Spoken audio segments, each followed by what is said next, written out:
नमस्कार, मैं हूं प्रभात रंजन और आप देख रहे हैं 11 स्कोप्स। बंगाल में जैसे ही चुनाव नज़दीक आ रहा है, हिंसा की खबरें भी बंगाल से उसी प्रकार से आ रही है। आज हम लोग खड़े हैं रणधीर वर्मा चौक में, जहां विश्व हिंदू परिषद एवं बजरंग दल के द्वारा बंगाल में हिंदुओं के साथ हो रहे हिंसा और अत्याचार पर एक विरोध जताया जा रहा है। हमारे साथ बातचीत करने के लिए विश्व हिंदू परिषद के साथी हैं जो बताएंगे बंगाल हिंसा के बारे में। अच्छा भैया, बंगाल में जो हिंसा हो रही है उसके बारे में क्या कुछ कहना है, बताइए। देखिए, बंगाल में जो घटना हो रही है उसका पूरा न्यूज़ चैनल, पूरा भारत, पूरा विश्व देख रहा है।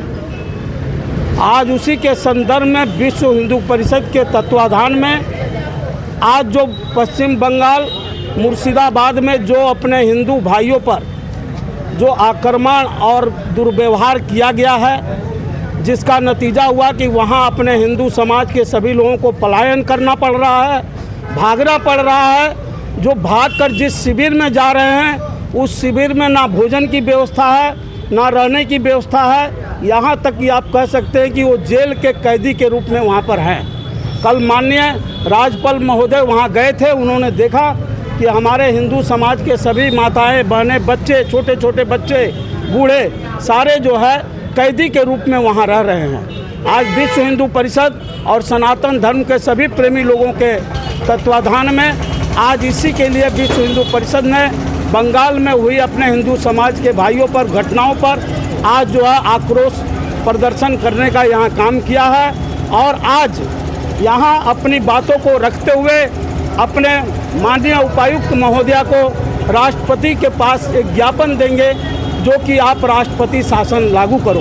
क्या लगता है कौन करवा रहा है इस प्रकार के हिंसा बंगाल? ये बिल्कुल ममता बानो की सरकार जो बनी हुई है। बानो क्यों बोल रहे हैं? ममता बानो बिल्कुल मुस्लिम है, तुष्टीकरण की राजनीति कर रही हैं, जिसको ममता बानो कहने में कोई शर्म नहीं किया जा सकता है।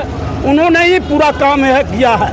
आपने देखा होगा कि उन्होंने हाई कोर्ट में जमा कुछ किया लेकिन भाषण में कुछ किया।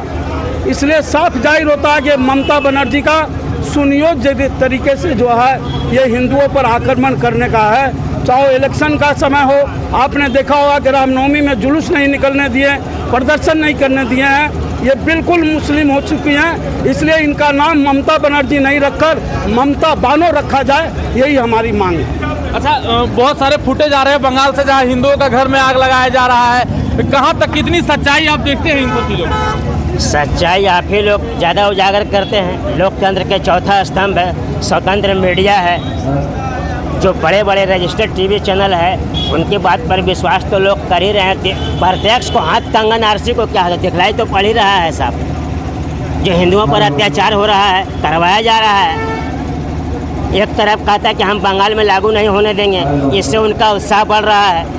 किनका उत्साह बढ़ रहा है? जिहादियों का, देश विरोधी तत्वों का, और किनका उत्साह बढ़ रहा है। ऐसे लोगों का मंसूबा कम से कम धनबाद में हम लोग इसलिए प्रदर्शन कर रहे हैं कि यहाँ के लोगों को जगा रहे हैं। धनबाद के माध्यम से राज्य के माध्यम से केंद्र सरकार और राष्ट्रपति को ज्ञापन दिया जाएगा ताकि ममता सरकार बर्खास्त। तो हमारे साथ और भी कई साथी है विश्व हिंदू परिषद के जो बताएंगे कि क्या कुछ चल रहा है। बंगाल में हिंदुओं के साथ हिंसा हो रही है, उसके खिलाफ आप लोग यहाँ प्रदर्शन कर रहे हैं, क्या कुछ कहेंगे? हिंसा कौन करवा रहा है, कैसे थमेगा हिंसा?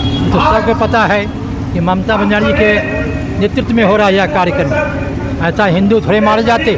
यह जो हो रहा है वह भारत के खिलाफ है। हिंदुओं एकत्र होकर के इसका मुकाबला करना चाहिए और राष्ट्रपति से आग्रह करते हैं वहाँ राष्ट्रपति शासन करके हिंदुओं की सुरक्षा प्रदान करे। जय भारत, भारत माता की जय। तो ये थे हमारे साथ धनबाद के कुछ विश्व हिंदू परिषद एवं बजरंग दल के साथी जिन्होंने बताया बंगाल हिंसा और मुर्शिदाबाद के बारे में। आप लोगों का क्या कुछ कहना है कमेंट के माध्यम से जरूर बताएं। तब तक के लिए खबरों में बने रहें। अन्य खबरों के लिए 11 स्कोप्स देखते रहें। सहयोगी छोटू के साथ प्रभात रंजन।